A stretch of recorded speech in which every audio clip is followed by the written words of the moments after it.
Essendon, extraordinary loss on the weekend with the stakes so high. Brad Scott's comments on the group tiring have come back to, well, not to bite him, but to be reflected upon.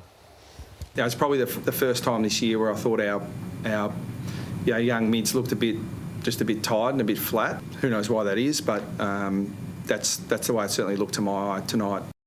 And there are the numbers of the falling off the cliff for the Bombers. Points they can't score. Look at that, points against. They're the worst team in the competition.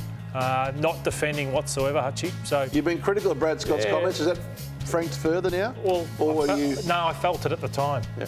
I felt it at the time. You said it at the time? Yeah, I said it at the time. Why are Hawthorn finishing so strong? They're young. Every team's young. The Saints have got young players. The Giants. Yeah, everyone is. So it's been a poor finish. And they've ended the season in a swathe of compromise. We spoke last week about Adrian Dodoro surviving despite being completely in the gun this time last year. More than 2 decades. A team that hasn't won a final since 2004, and yet the same recruiter and list manager is keeping his job, albeit with the new CEO looking over his shoulder.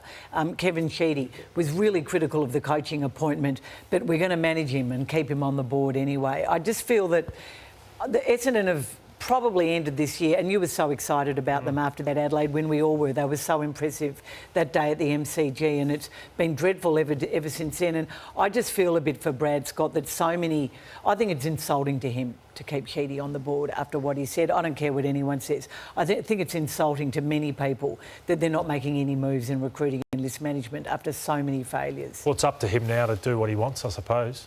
Isn't it? If he didn't get what he wanted when he came in, that's on the coach to push for what he wants 12 months on, isn't it?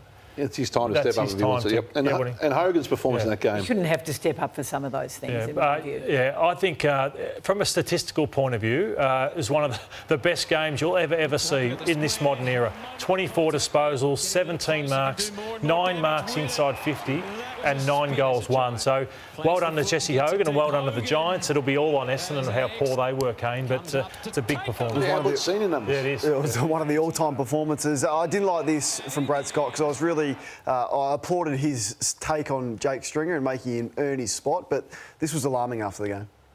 120 minutes as a challenge was the report that I had. Now we had to make the decision, is Jake as a sub where he can, if he needs to come on early and play the whole game, well we can do that, but we wanted him to have high impact, or at least that was the plan.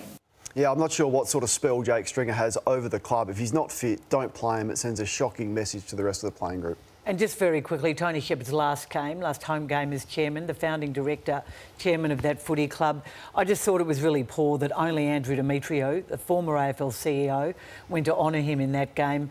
No commissioner who doesn't live in Sydney came from outside of Sydney, and no other AFL executive. I thought he deserved more than that.